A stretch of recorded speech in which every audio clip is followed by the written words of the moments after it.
for staying with us. Okay, the Etiquette Institute has a very important mission to instill confidence, self-esteem, respect for others, proper etiquette, and of course manners into people who are desiring to do better in life. Etiquette enrichment coach Sallie Plass is here to tell us more. Thank you so much for being here, Sallie. Oh, I'm so excited to be here. Well, we love when you're here. And today you have a subject that a lot of us may not be so well versed in. Very, very, very formal settings. And you have a theme to this. Yes, well actually I was looking at the Downton Abbey and preparing for the movie coming out, and I was looking at some of the things that they did in their dining etiquette. And first of all, it was very, very gender-based, so that you knew exactly what you were supposed to do, whether you were male or female. You always deferred to the males. Your manners displayed who you were and where you belong. In your social class. In your social class. Okay, yes, your class or title. Sallie, you know I'm going to ask this.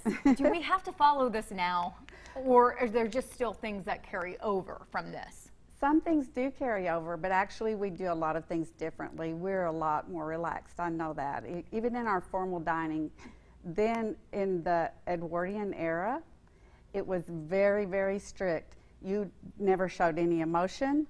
You never broke the rules. You were always very confident in what you did. You used different serving utensils for every type of food. You had a different type of crystal or china for every kind of food that you ate or that was served to you.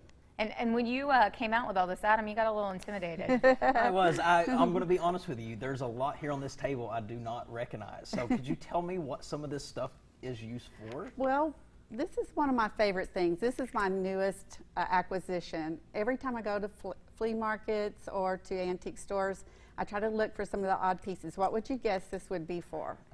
To pick up bread. Pick up something. That's a good guess, but not quite. A beautiful hair clip. Oh, it does look like a hair clip. Yes, actually. No, this is an asparagus server. Oh. Yes, for a buffet in a large serving setting. We all have those in our house, right? It's pretty cool. I also have, this looks kind of like a weapon. Yes. But it is not. What would you guess that's for? So I know it's got to be something to use on the table. So I was going to say to clean out underneath your nails, but I would say this is. I'm sorry. I would say you are not invited to my dinner table. I would say this is used for picking up shrimp. It could be, but it was actually designed to pick up either a pat of butter or to pick out the bread, the nuts from the shell. When you're cracking pecans. That out? Yes, so that was very common to do after dinner. That could get dangerous. You know the scene in like Pretty Woman where she's with the snails and flicks them out? I feel like that could happen with the nuts. That would be one of these kind of forks you would use for the snails. So, okay, are there any situations that we need to know these manner skills or this skill set that's comparable to what was happening in the Downton Abbey? Minus going to the King and Queens for dinner.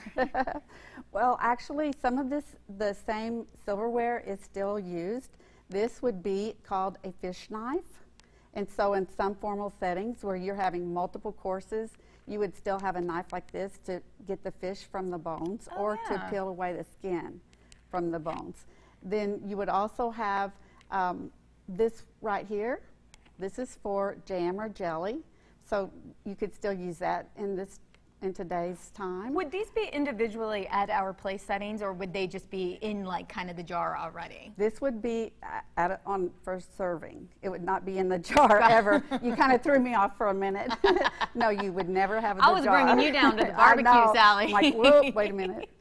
But no, you would have some of these, especially like this would be for either a cocktail seafood fork, or it might be used for serving for pickles. So I have a quick question. Yes. Minus all of this, we're in a situation, we're a little intimidated by whatever is in front of us. What is the best way to approach this? Do we ask for help, or do we just watch and do? There's a really simple rule. You would always watch your host.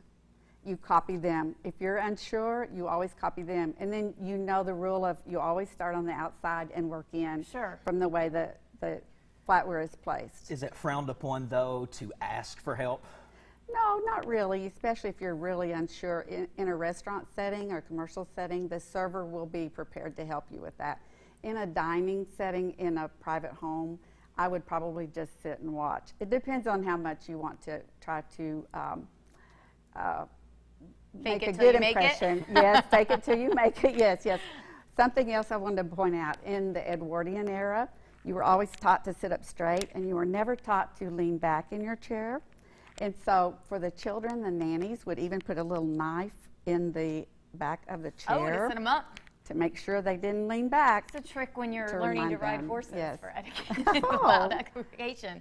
Yes. Oh. All right, Sally, good advice. If we have more questions, how do we get a hold on you? It's just etiquette enrichment at gmail.com, or I have a website. I have a Facebook as well. Perfect. Well, we appreciate you being here. Thank you so much for Thank teaching you. us the right way. Stay with us because we are in the kitchen with resident chef Allison Davis. She's preparing us for our next tailgating party with an easy recipe. Stay with us to find out more. You are watching Midday.